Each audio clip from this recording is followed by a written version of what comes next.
everyone. I'm Danielle Stein-Fairhurst. Thank you so much for coming along tonight. I run a company called Plum Solutions, and I'm based in Sydney, and I've just got off the plane. I come to Melbourne a couple of times a year, and a couple of years ago I set up a LinkedIn group called Financial Modelling in Excel, which became very popular. We've got something like 37,000 members all over the world, and at the beginning of this year I sort of thought, you know, people are a little bit isolated, people were contributing to the forum, and we have lots and lots of discussion. So if you haven't joined the LinkedIn group, check it out. So I set up these meetups, and they've kind of gone, we've got people running them all over the world. We've got one coming up in London next week, I think. We've got New York, Johannesburg, Delhi, all over the place. I'd love to be running them all myself, but I have to be satisfied with just Sydney, Melbourne, Brisbane, and sort of helping out in Perth wherever I can. So this is probably going to be the biggest turnout we've had so far, so it's definitely getting bigger. Thank you so much for coming along. And I'm sure you're all here to hear Jonathan, so it's a fantastic topic he's got ready for us. He's going to be talking about Excel speeds and calculations, which formula would be better.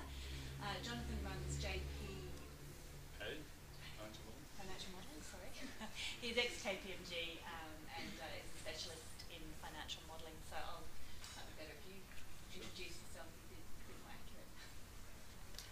I'm going to video this session, so I'll send out, if you've registered for getting a copy of the presentation, Jonathan will send a copy of the files, and we'll also send a link to the YouTube as well as the photos. Thanks, Jonathan. Thank you, Danielle. Good evening, everybody, and thank you very much for coming along and giving us an evening. So this talk is about making your Excel models run faster, be smaller, just be easier to work with. Now, it's based around financial modelling. My background is financial modelling, but everything I'm going to talk about this evening is really relevant to any kind of Excel modelling. So you might have engineering data, it might be sales data, or it might be a kind of a normal three-way financial model. It's all pretty relevant. So why talk about kind of Excel calculation speeds and so on? Those of you who are kind of as old as me will remember back to the old days of Excel 2003 or even prior to that, and you know that, you know, prior to Excel 2007, Excel had a limitation. So you had 256 columns, which these days you think, how did it actually work with 256 columns? but you know, we did.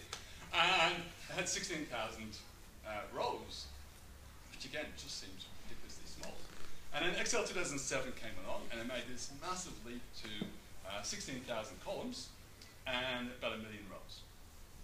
And I remember when it came out, and I remember I was actually beta testing Excel 2007, which was in 2006 of beta testing, and thinking, this is unreal, this is crazy, 1 million rows and 16,000 columns. That's just, we'll never go anywhere near that.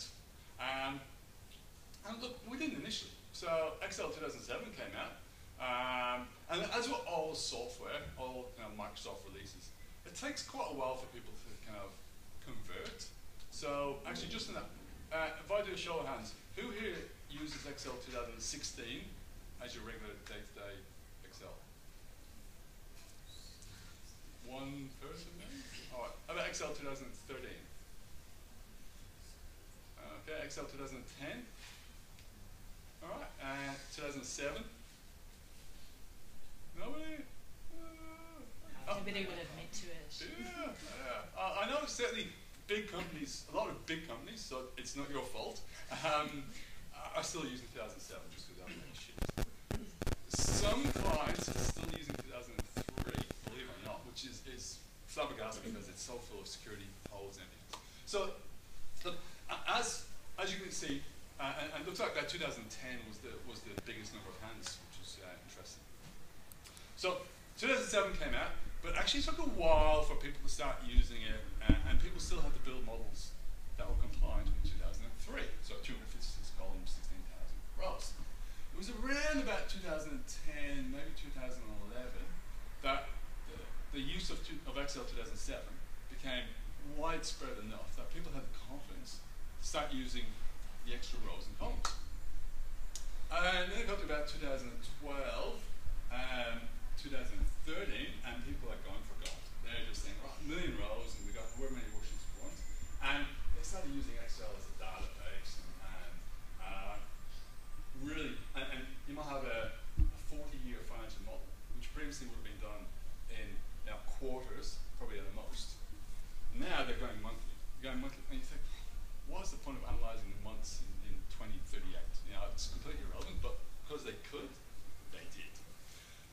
that's great, except laptop power. Most people model these days in laptops. Laptop power hasn't caught up. So we've gone from 16,000 rows to 1 million rows. I don't know what, that's like a massive multiple. And whilst laptop power and memory and so on has increased, is it like Morse law or Morse's rule about how price and power, price for halves and the power doubles? That doesn't apply to Excel. Excel made this massive quantum leap, and laptops haven't caught up. So now, we're seeing loads and loads of financial models and other models, which are these beasts in Excel, absolute beasts.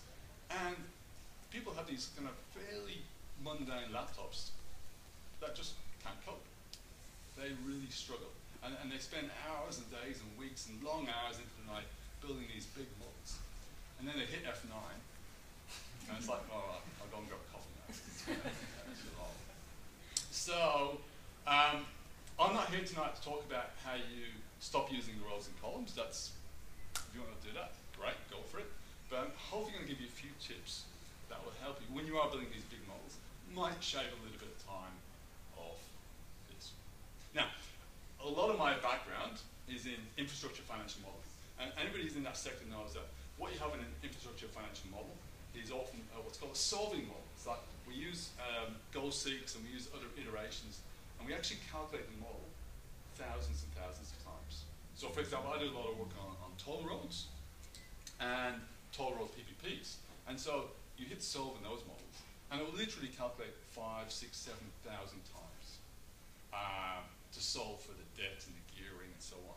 Now you can imagine, if you've got a model that normally you hit F9, and it calculates fairly quickly, almost so you don't notice it, but do it 6,000 times, you're going to notice it. And so a lot of work I do is helping my clients shave just a tiny bit of time off each calculation iteration, so that over the course of a big loop, it adds up and saves some time. So that's very much focused tonight, but it's relevant to all kinds of models. So some of the things, well, I'll start off talking about how memory works in Excel, and some of the issues you can have with a memory bug in Excel that some of you may well have seen. Then I'll go on to look at some specific formula functions and how they can be used well, which make them fast, or the negative impact they can have on your model. Throw in questions, please, any stage, experiences. Feel free to disagree with me on anything at all. The thing I learned many, many years ago in Excel is that there's always at least 20 different ways of doing anything. I've also learned that just because you do one way, just because I do one way, doesn't necessarily make it, definitely doesn't make it the best way. Someone's always got a better idea. So if you know a better way of doing something, please let me know. I'd love to learn something. Inevitably in the room, there's a range of Excel skills, abilities, experiences, and so on. So I'll try and cover kind of a range of topics. Hopefully, everybody kind of fits in and grabs a chunk of that and it's relevant to them. If there's anything that I don't cover at the end, I'll stick around. Please, I'd love to kind of delve deeper into anything I talk about. Anything you're not sure about, I'll happily stick around at the end. Or anything you want. Anybody who, for example, uses a lot of VBA, I've got a lot of material that we really deep dive into how to make VBA a lot more efficient. But we'll see how we go. All right, start off with a really basic concept, and this is something that I see a lot of my clients have problems with, which is where you get a model, and you have a model which might be, let's say, a 5 megabyte Excel model, pretty small, pretty manageable. And then suddenly you open up one day, and it's really slow. It's taking forever to open. And you think, what's going on? You look at the file size, and suddenly it's 40 megabytes. And you think, well, how did that happen? And there's a little bug in Excel, which people often get stuck by. And I'll demonstrate it. Hopefully, the screen's a bit small. Hopefully, good eyesight at the back. But I'll try and zoom in as much as I can, but it might be a bit of a challenge. But I'll try and explain what I'm doing. And some things I'll sit down and I'll type, because I'm not so good at typing when I stand, or even typing when I talk, as you discover. Okay, so I've got a completely blank Excel workbook here. Okay, I'm just going to put some dummy data in here. Okay, and I'm going to save this. Okay, So I've just saved this to my desktop. Close it. Now, hopefully you can see that. That file there is the book 3 at the bottom there. It's 8 kilobytes. Obviously, that's pretty much as small as a file could be. I'll just open it now. Okay, it opens pretty much instantly, as you'd expect for a very small file. What I see a lot of in financial models, especially when people have got, well, actually investment banks do this all the time, but I'm sure most of you have seen it. People like to hide the excess columns and the excess rows, because it does kind of look good. So they come along like this, and they'll hide it like that, and I'm sure you guys, if you haven't done this, you've seen other people do it. And they'll do the same with the rows, and they'll hide that. And I mean, you can see it, but you can, kind of the active area is there, and then you get this nice, kind of Excel cuts off at the relevant column, and that's great. The problem with it is that if there's anything hidden in the area you've hidden in the rows, it can cause a problem. So what I've demonstrated is, so again, I'll save this with the columns hidden, close it. If I just refresh this, it shouldn't change at all. It's still 8 kilobytes. Now imagine sometimes you just got something stuck down the bottom there, but you don't know what it is. It's just a random character. And you come along here, and you hide that, and you save it, close it. And if I refresh now, wow. It's now 2.7 megabytes. And this is a bug in Excel that crops up. I'm not sure when it started kicking in, but certainly I've noticed for about a year or two now that we see a lot of this in financial models. People love to hide the rows and columns, and if there's stuff in the background that they've hidden, boom, you get hit with this. Now this is a one sheet, so if you do this on quite a few sheets, it can build up. The other thing to remember about Excel file sizes, right? This is 2.7 megabytes, which again is nothing in the scheme of things. But the file size of Excel is really not relevant at all. It's really only relevant when it comes to emailing it, because if you've got to email somebody, limits now. But the file size, Excel file sizes, Excel files are zip files. Okay, so if it's .xls x or .xlsn, it's actually a zip file, and Excel compresses it. So when Excel opens the file, it unzips the file, and it stores the whole file in memory. So no matter how big your Excel file is, it's all stored in memory. It's not like Excel doesn't use temporary swap files or anything like that. So this file here is about 50 megabytes in size. Okay, and I'll show you. If I change this from .xlsx to .zip, it now becomes a zip file, just a plain normal zip file. And I'm now in the guts of the Excel file. Anybody who does a bit of programming will be very familiar with XML as a marking language. And I don't know if you can see that over, but it's now 51 megabytes. So that one sheet, which has just got those few cells at the top and then hidden rows and columns, is 50 megabytes. So if you've got that repeated on quite a few different sheets, you're going to have a problem. Does that happen with grouping as well as hiding? No, I don't believe so. I think it's just when you hide it. Good that I took on the class to group. Yeah. Hiding, or actually you make the row height 0, which is kind of essentially the same thing.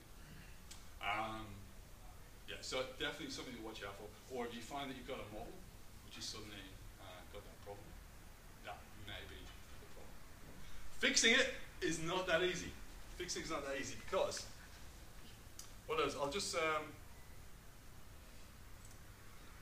I'll put it back into an Excel file, XLSX. Okay, I'll open it now, and you'll see that it takes a bit longer to actually open because it's quite a bit bigger. And that's often a sign. If you have a workbook that you use, and it suddenly starts to take a bit longer to open or save or close, you might have a problem. So whenever you see people hide these rows and columns, if you press Control End,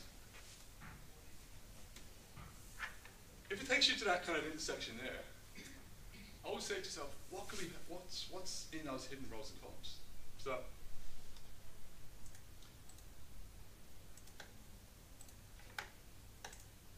if I unhide them and I press Control End again, so it takes me down there, it takes me down to the millionth row, and I can see that there's an issue there. Now, many people have seen this problem before. There's a simple way to fix this. You can't just delete that. That doesn't actually fix the problem. So you have to select all the rows and delete them. But unfortunately, so I'll select all of those. See that, okay? Select all of the kind of superfluous rows and right-click delete. Oh, that worked. Sometimes you'll get a memory error saying not enough memory, and some of you might say that, and it just doesn't work. You delete it like that, save it, close it, and it might work. Let's see.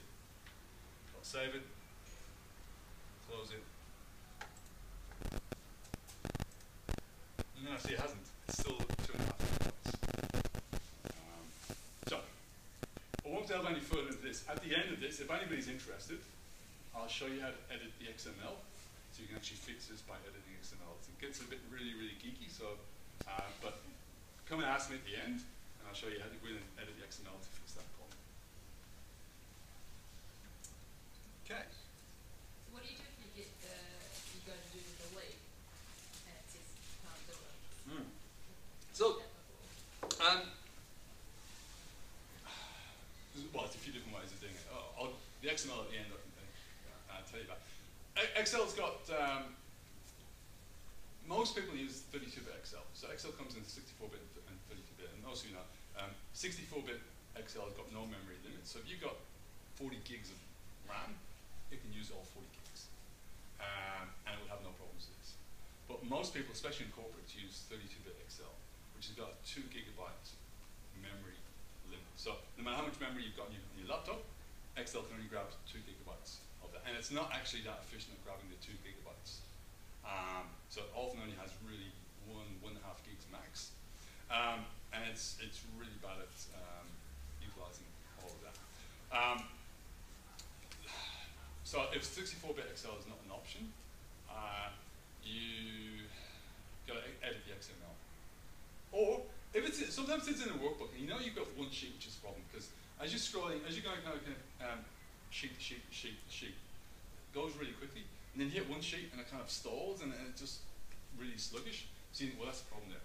If it's a small sheet, just insert a new sheet and cut everything, all the kind of active cells, cut those and paste them into the new sheet. So if you cut something in Excel, anything that links to it will transfer to the new sheet, and then you can delete the old sheet.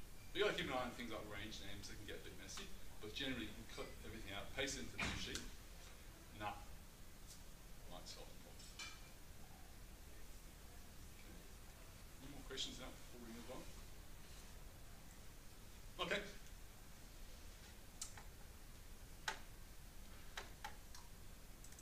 Now, this is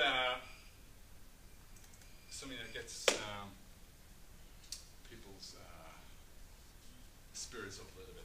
So, we're going to show you simple.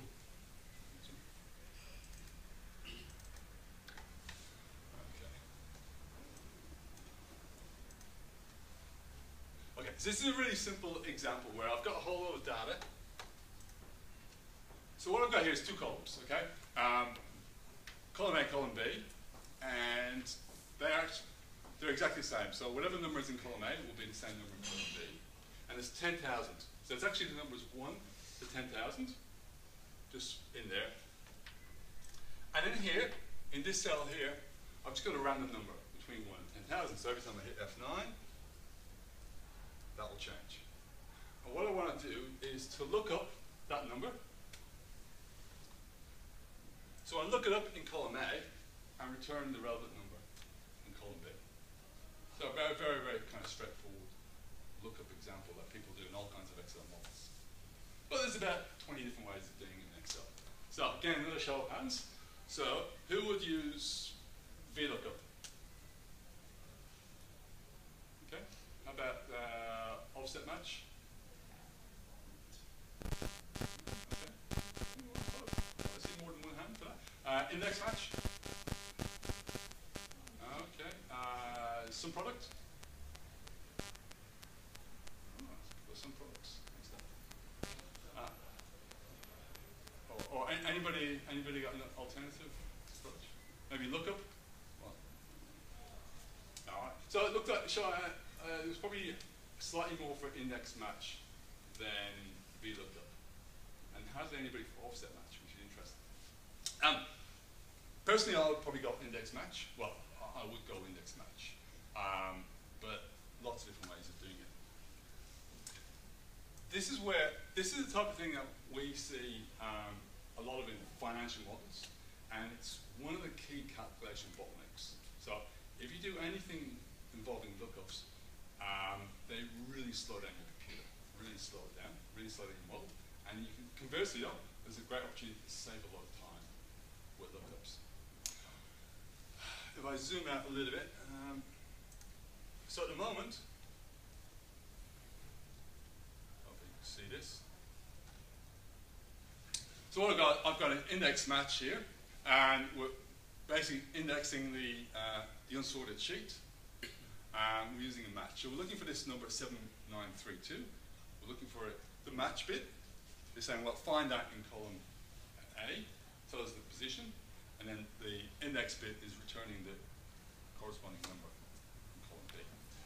Pretty standard approach. Now, up the top there, you'll see I've got iterations of 1,000. And that's just, all I'm going to do is going to use a macro to run this model 1,000 times, okay? And each of those 1,000 times is just going to calculate, just going to press F9, so the random number will change. And what I've got is, let me zoom out, in this row here, I've got 100 of these index match functions. So every time the random number changes, these 100 index matches will change. Okay. So you see it changing there. All right. So that was 2.85 seconds. Yeah, pretty quick, but this is only just 100 formulas, not tens of thousands of formulas.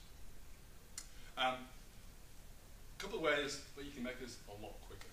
First is if you can sort your data. So when you're doing any kind of lookup, of anything more than 30 or 40 rows of data, if you can sort the data you're looking at, it makes a world of difference. And so what I've done is, that's the original data there, but obviously it's very easy to sort this numerically into this sheet here. Now, by sorting, it could be numerically, chronologically, alphabetically, anything that's kind of a logical sort. Once the data is sorted, Excel has two lookup options. Now, they're called linear search and binary search. I won't get into the details, but the binary search is far quicker, far quicker than linear search. So if we now start looking at the sorted data, I'll change this index match to look at exactly the same columns A and B on the sorted data. But for the match component, those of you who are familiar with match, you know, it's a little bit like VLOOKUP. At the end of the match, you've got to say whether it's an exact match or essentially greater than or less than. So I'll change the number at the end of the match to a 1. I'll just copy that across. Check it's working okay. And now I'll calculate 1,000 times. And it's now gone from whatever was 2.5 seconds or something to 0.1 of a second, about 1,000 times, because we're looking at sorted data. So because we're looking at sorted data, we can change the match function. And match function changes from 0 to 1. If this was a VLOOKUP, we could change it from a false at the end to a true, or 1 or 0. So if you can sort the data, it's much more powerful.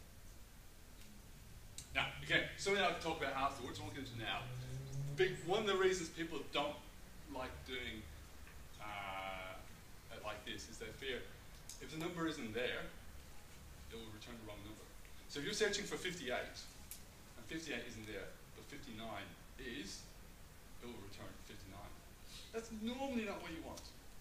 So there are ways that you can actually do a double lookup, which is still very, very quick, and we'll get around that problem. But yeah, if you want to see that, I'll explain it offline. If I go back to the unsorted lookup, because of course in real life you often can't sort data. It's often stuff that just doesn't make any sense to sort.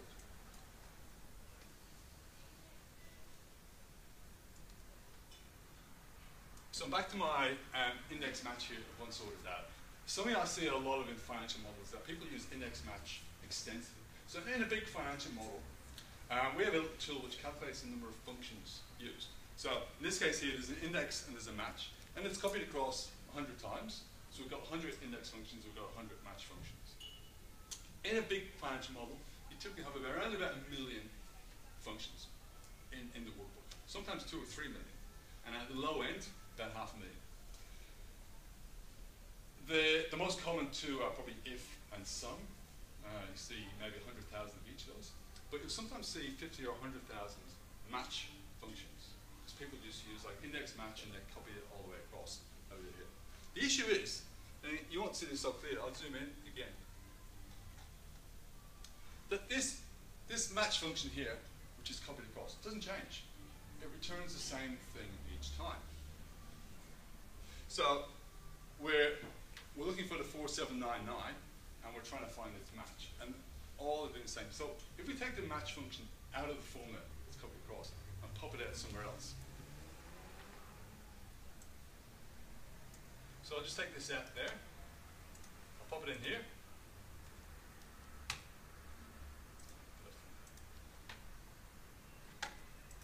And now, in my index match, instead of it being an index match, it'll just be a straightforward index function linked to this cell. Oh, by the way, for those of you who use index quite a bit, if you're indexing a single row or a single column, you don't need to put in the row and column offset. You can just put in one offset and it does it. I'll copy that across.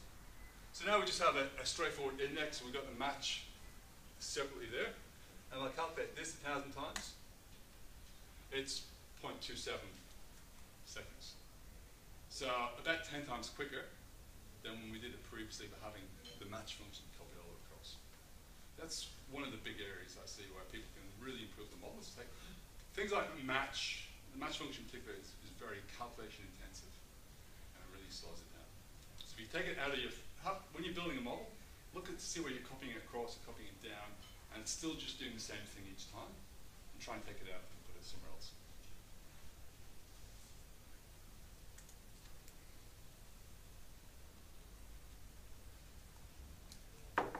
Okay. Another kind of another area I see a lot of, and look, well, I see it sometimes. Most people don't make this mistake, but when they do, it really impacts the model. Is when you got a cumulative sum or a rolling sum of numbers. Think of the sum function. It's like the simplest function. It's almost like you don't even learn it. Just it's instinct to humans that the sum function, you know exactly what it does in Excel. And so people think of it as being really, really basic and having no impact. But it actually has a massive impact in Excel. The thing that, when Excel calculates a model, what it does is it has to essentially remember every formula, every cell that's linked. So it looks at every formula in the model, and it remembers, it tries to remember, every cell that every formula references. Now, so if you've got formulas that are just saying equals that cell, or equals that cell, equals that cell, that's very, very easy. If you've got sum functions, which might equal a whole load of cells, and you've got lots and lots and lots of them, that's a lot for Excel to remember. And so that can impact the calculation speed quite a bit. And you see it a lot in a cumulative sum. So, if I zoom in here, what we've got in column B, we just got a random number, it's 16 there, but it's just a random number. And in column C, we've got a cumulative sum where we're just summing up all numbers to the left as we go down. And in this case here, this goes down 10,000 cells. And again, I'll use a macro. I'm just going to calculate it 5 times. And each time, the 16 will change to 17, 18. It'll just incremental one at a time. All these numbers here are just copies of them. And then the sum function will update. So you see, it's a little bit slow. What formula is that in column C? I'm sorry? What formula do you have in column C? So it's just basic sum. That's it there.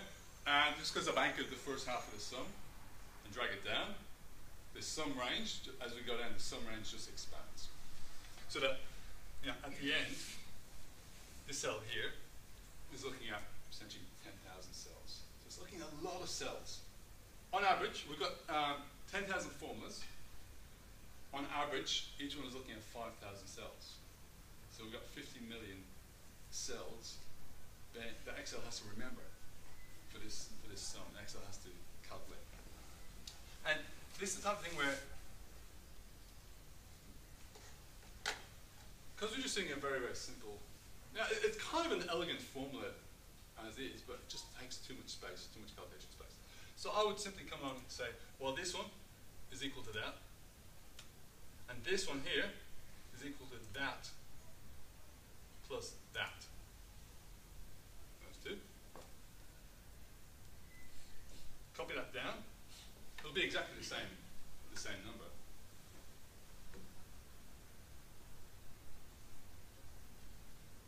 And now, when I calculate it 5 times, it's a whole lot quicker because it's got far, far less calculation to do. So when you're building spreadsheets, any kind of spreadsheet, you'll inevitably have a whole lot of sum functions. Try and keep an eye that if they're really needed. If you've got a spreadsheet which is getting too slow when you calculate it, it's often hard to cut out some functions, but they do make a big difference.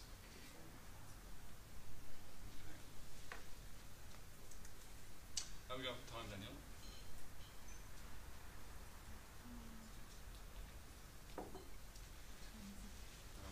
All right. You guys want something less technical, more technical? Is that kind of okay? Probably another 5 minutes. Yeah. Okay.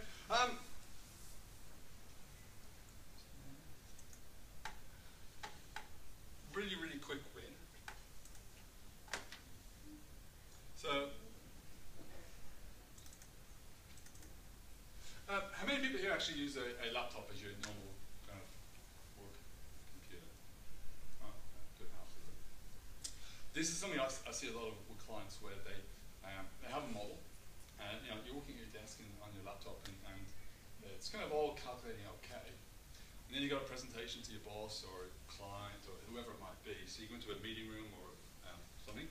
So you take your laptop, you unplug it, you pop into the meeting room, maybe stick it into a projector or a TV screen.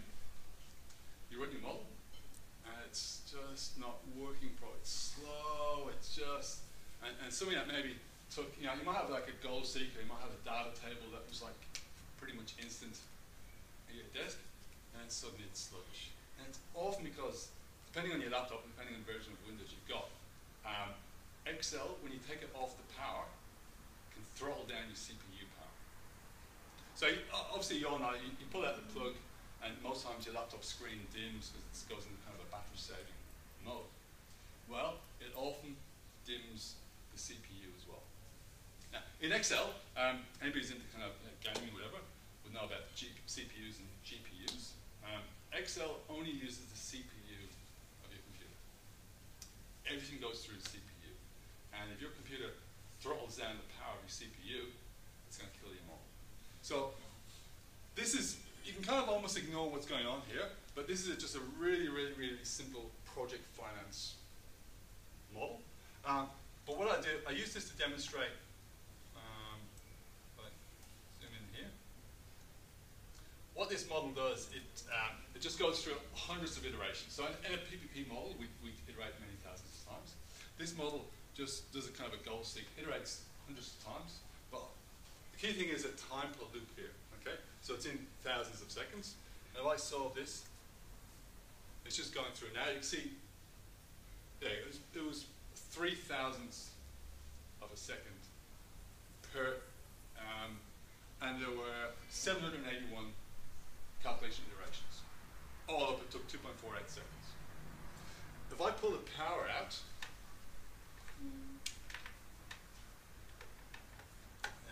sometimes this demonstrates.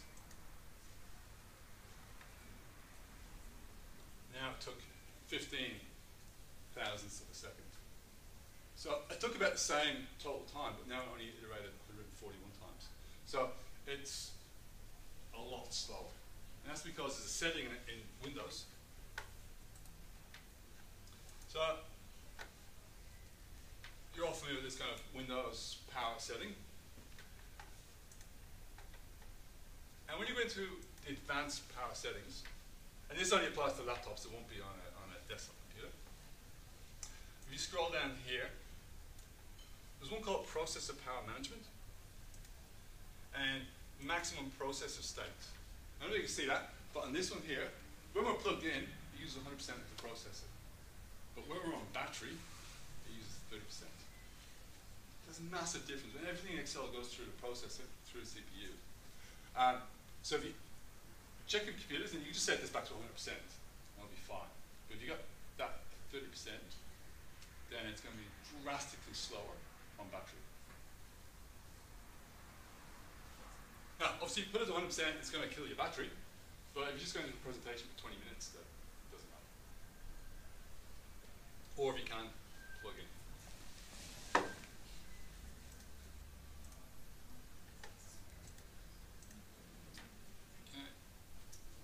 Last formula thing to look at is the concept of volatile functions. Anybody familiar with volatile functions? So, let me show you. And it's interesting when I asked you about that kind of lookup question, and very few hands went up for offset, and a lot more went up for index. Because normally it's a bit more of a kind of 50-50. Some people like offset, some people like index from various different things. In Excel, there's about 6 or 8 functions which are called volatile functions. So offset, indirect, now, 3 or 4 others, can't remember. What that means is that anytime anything changes in Excel, whether you press F9 or whether you just change anything, these calculations, these formulas calculate. That's not normally the case in Excel. So think about a big model. Let's say a big financial model. Okay, you got a big financial model, and it's got inputs, calculations, and outputs. And you go along to the depreciation inputs, and you change the useful life of an asset. So you got an asset which is a 10-year useful life, and you change that to 15 years. Think about how that flows through the model. You change that, and then you come to the fixed asset section, and that will change as a result. The income statement, the depreciation line of the income statement will change, and the fixed asset line of the balance sheet will change. But for example, your debt calculations won't change. It doesn't impact that whatsoever. Now, Excel's really good at remembering what has to change whenever a cell changes. So you change that depreciation input. And then Excel, imagine a kind of a vein through the model of relevance. Excel updates all of those formulas that it needs to. But it doesn't touch your cash at bank or your debt calculations because they don't change. And it actually remembers that they don't change. Unless you use a volatile function. So if you have, for example, an offset function in your debt calculations, they will calculate, they will update, even though the numbers don't change, they will calculate when you change anything in the model. So I'll demonstrate that quickly.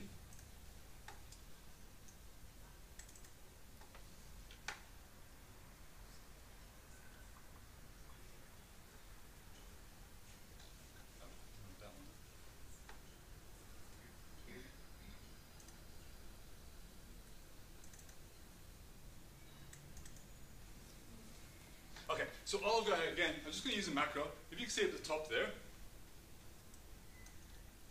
I'm just going to, 10 iterations, the number that's 811 in yellow, I'm just going to use a macro to change that 811, 812, 813. And the one, the grey 811 below that, is simply saying equals the one above. That's all it does. So the macro will simply change